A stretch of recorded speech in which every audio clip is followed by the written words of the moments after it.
सायलेन्सरमध्ये बदल करून कर्णकर्कश आवाजात दुचाकी चालवणारे तसंच मद्यप्राशन करून वाहन चालवणाऱ्या दुचाकीस्वारांविरोधात कुरुंदवाड पोलिसांनी मोहीम राबवली आहे। गेल्या काही दिवसात अशा दुचाकीस्वारांवर पोलिसांनी कारवाईचा बडगा उगारलाय, त्यामुळे रात्रीच्या वेळेस रहिवाशांना होणारा त्रास थांबला आहे। कुरुंदवाडमध्ये गेल्या काही दिवसांपासून काही यामाहा आणि बुलेट स्वारांनी अनेकांच्या उरात धडकी भरवली होती।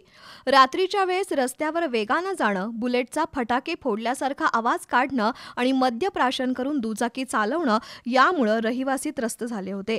या पार्श्वभूमीवर कुरुंदवाडचे सहाय्यक पोलीस निरीक्षक रविराज फडणीस यांच्या मार्गदर्शनाखाली पोलीस पथकानं मोहीम राबवली। अशा प्रकारच्या 14 दुचाकी स्वारांवर पथकानं कारवाई केली।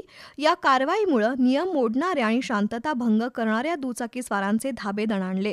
मद्यप्राशन करून बेशिस्तपणे दुचाकी चालवणाऱ्या वाहन चालकांची वाहनं जप्त करून पोलिसांनी त्यांच्यावर गुन्हा दाखल केलाय, तर दत्तवाडमध्ये दुचाकी वाहनांचा कर्णकर्कश आवाज काढत हुल्लडबाजी करणाऱ्या 10 शालेय विद्यार्थ्यांची दुचाकी जप्त करून त्यांना ताब्यात घेतलंय। त्या विद्यार्थ्यांच्या पालकांना पोलीस ठाण्यात बोलावून सक्त ताकीद करत 20,000चा दंड वसूल करण्यात आलाय। या कारवाईमुळे कुरुंदवाड परिसरातील नागरिकांमध्ये समाधानाची भावना आहे।